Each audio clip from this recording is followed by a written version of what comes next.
Hi hello, कशा आहात सर्व? आय होप मजेत असतात. तर आजची मॉर्निंग मी तिळाच्या लाडवांपासून स्टार्ट केली. तुम्ही पक्ष्यांची किलबिल तर ऐकू शकता, ते चिवचिव करतात. तर ॲडव्हान्समध्येच हॅपी मकर संक्रांत, त्यानिमित्तच तिळाचे लाडू करतात आणि छान असतात, पौष्टिक असतात. त्यामुळे मी केले, कारण मला करायचेच होते आणि थोडेच केली आहे.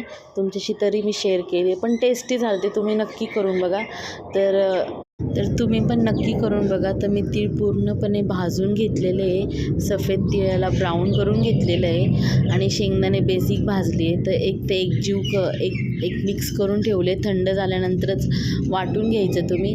पण तिथे एक घोळ झाला आहे, माझा गूळ चिकट होता. तुमचा जर चांगला असेल तर तुम्ही काही परतायची गरज नाही आहे. मी त्यामुळं माझं चिकट असल्यामुळं मी परतून घेतलं आहे आणि थोडे भाजलेले तीळ ठेवले होते की त्याच्यात मिक्स करायला. आणि विलायची पावडर टाकली, थोडंसं जायफळ घिसून टाकलं आणि ते वळवण्यासाठी मी थोडं भाजलं हलकंसं आणि लाडू वळवून घेतले आणि बंद डब्यामध्ये झाकून ठेवला. तर माझा बाबू बघा कसा बोलतो.